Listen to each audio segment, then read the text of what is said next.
Hello and good morning to all. Welcome to your computer class. It is the fourth part of our chapter number system. Till now in the number system we have discussed about some basic conversions. Like till now we have learned about the conversion of binary to decimal and decimal to binary.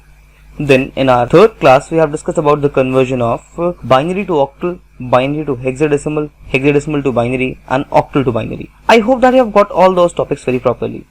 But still, if in case you have any doubt or queries, you can comment down all your queries, because in the next class I will try my best to cover all your doubts and queries. Now let's start with today's class. Today we have to discuss about the conversion of our hexadecimal number system or octal number system. Today we have to discuss about the conversion of decimal to all the other bases that we do have. Now let's begin. So just now we have discussed about the conversion from decimal to other number systems. Well, for this conversion process we have to use a very simple trick or a very simple method. It is a screenshot of a book which I have attached over here. Fine. In this screenshot you can easily see that we are converting this decimal number to the hexadecimal form, and for converting this we are using that old method that we have applied for the conversion of decimal to binary. Fine. So you can convert a decimal number to any other number system by using repetitive division method. Fine. So it means for converting our decimal numbers to any base we have to use the repetitive division method, where we have to divide that number with the base again and again, and then we have to note down the remainder. Fine. Now let's see what are the rules, and then we have to solve all the questions one by one. Rules of conversion. Well, for this conversion process we have 4 rules that we have to follow. Step 1. Divide the given number by the base of other number system. In our first step we have to divide our number with the base of the given number system. Fine. Let's suppose you are converting your decimal number system to the octal number system. Then in that case you will divide that number by base 8. Fine. Step 2. Separate the remainder and divide the quotient once again with the same base. Fine. So it means in each step we have to divide our quotient and we have to separate our remainders. Fine. We have to collect our remainders on the right side, whereas we have to write our quotient in the middle. Okay. Then we have to repeat the second step until our quotient will become 0. Fine.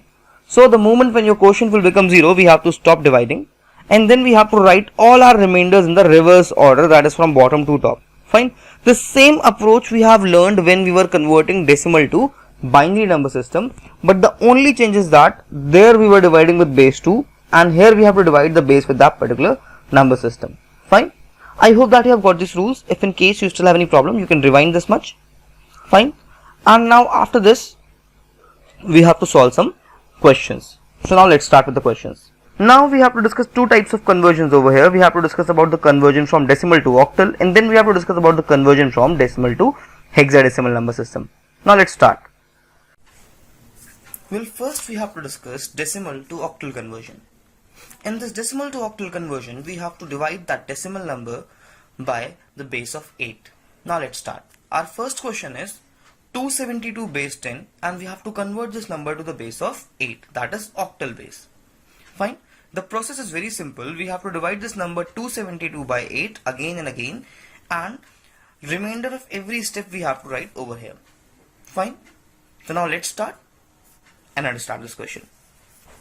So over this side we have to write 272, and here we have to write 8. Now we will start this number 272 with this base 8. Fine. So now let's divide first. It will be 272 divisible by 8. Fine. So first it will go 3 times, so it will be 24, and then it will go, then the value will be 3 and it will be 2, then it will go 4 times. So it means there will be no remainder for this step, and the result will be 34. So over this side we have to write a result, that is 34, and here we have to write the remainder, that is 0. Fine. Now again in the second step we have to divide this 34. So when you will divide this 34 by this base 8, you will get the number as 32. It will go 4 times and there will be a remainder of 2. Fine. So it means now again we have to divide this 34. The result will be 4 and remainder will be 2. Fine. Now we have to divide this 4 by this base of 8. Fine. Well, we know that this 4 is not divisible, so it means our result will be 0 and this 4 can be written as our remainder now. Fine. So it means our final result will be these three remainder numbers, and then we have to write from bottom to top. So our answer will be 420 with a base of 8. Fine. So it is our final answer. Now let's move to our second question. Our second question is 18 base 10 to the base of 8. Fine. Now for solving this question, we have to repeat the same process. We will write 18 over here and then we have to divide this by 8. Fine. Let's make it properly. Fine. So when we will divide it for the first time, it will go 2 times. And there will be a remainder of 2. In the second step, when you will divide this 2, it is not divisible by 8. So over here the result will be 0 and a remainder of 2 will be generated. Fine. And then we have to write them from bottom to top. Fine. So our answer will be 22 with a base of 8. Fine. So these were two simple questions of decimal to octal conversion. Now you can easily solve the exercises which I have uploaded in the WhatsApp group. Now let's move to our second conversion topic or category, decimal to hexadecimal conversion. Well, in this decimal to hexadecimal conversion, we have to follow the similar process, but we have to keep one thing in our mind. The most important thing is that we are dividing these numbers by the base of 16. And when you will divide these numbers by the base of 16, it is a possibility that the remainders that you will get will be any number from 0 to 15. So, instead of writing that number in numeric form, we have to use the alphanumeric method also. Fine. So now, let's start solving this question. And with the help of this question, we have to understand this topic also.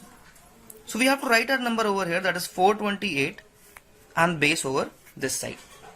Fine. Now we have to divide this. So I'm dividing it first in the rough section. You can also do this. We will write 428 will be divided by 16. It will go 2 times and it will generate a result of 32, and then it will be 108. Fine. Any problem to anyone? Then it will go 6 times. Fine. And the result will be 96. The remainder will be 12. Fine. So we have to write these digits over here and remainder over this side. Fine. Then in the next step, again we have to divide this 26 by 16. So now when we will divide this,